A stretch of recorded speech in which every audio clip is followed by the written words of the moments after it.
So our story began when we met at uni, and we were basically the outcasts of our uni group, weren't we?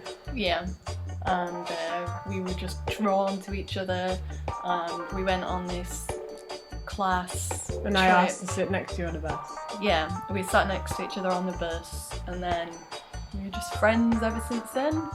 And then we ended up sharing a house together, and we were always very involved in each other's uni projects. Yeah, always helping each other out, weren't we? Yeah, and then it was at the end, in our final year of uni, when we saw that there was a street fair, which was for the Queen's Jubilee, I believe. Yeah. And we decided, we have loads of vintage. Lucy had tons of stuff because she used to go over to France and buy all of this stuff from the flea markets. And we just thought, let's just give it a go, and we set up a stall, and it went. I remember us really having well. like a rail in our living room, collecting stuff to sell. Eventually, it turned into a full-time job for us, and we were lucky enough to have our own shop at one point, which... It just kind of all fell into place, didn't it? It Yeah. just felt right, and it was what we wanted to do, and everything just worked out. Although we studied fashion, it was quite a teach-yourself type of course, and we didn't really have any business training. We still don't really know exactly what we're doing, but we just go with what our gut tells us to do, and we would not be doing anything else. We both had this exact same dream, and we were just lucky enough to meet each other and do it together. And be able to not have what you might think is a real job, do you know what I mean? Be able to just do what we love, find amazing items, and be able to put that out into the world for other people to adore and love as much as we do. And that's just what we want to do. Our business is for girls like us that love the same things that we do. So vintage has always been something of a passion, I suppose. I've always gone out trying to find cool individual pieces from when I was young, going to car boot sales, and then from going to France and going to flea markets, it just opened up a whole new world of finding amazing items that had amazing stories behind them. And I think that's always been something I've wanted to do. I've always wanted to own my own business.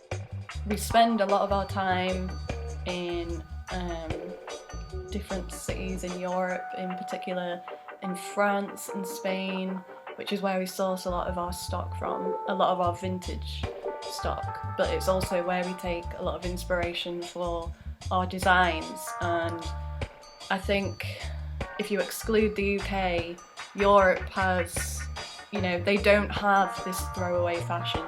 They tend to, spend more on the clothes that they really, really want, and they keep them and they look after them, and so things are just so much better quality over there, which is why we prefer to go over there and handpick each and every item, and we only pick things that we think we would actually wear that.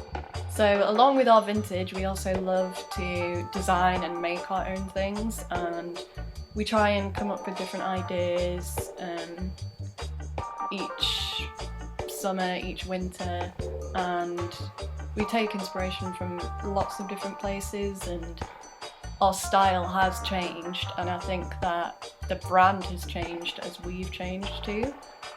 And right now we have a brand image that we love, we are 100% part of. It is our lifestyle, what we bring into the business. We live and breathe Tiger's Eye. We love the clothing that we make, and we wear it every day, and we love the vintage that we sell. And we just want to bring that love and passion to our customer. So we've always been a two-woman team here at Tiger's Eye. We've had interns that have helped us throughout the years, which has been amazing to get another person's insight into what we do and how, it can get a little stifling maybe just to have two people's opinions, so to bring someone else in is amazing.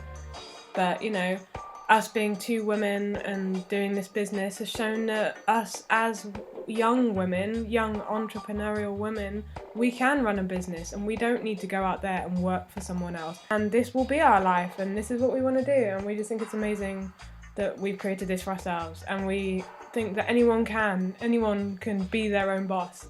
Anyone can step away from the norm and not work for the man and do it for themselves. Yeah, if you're doing what makes you happy, then it's always going to shine through, and what you achieve is going to be successful.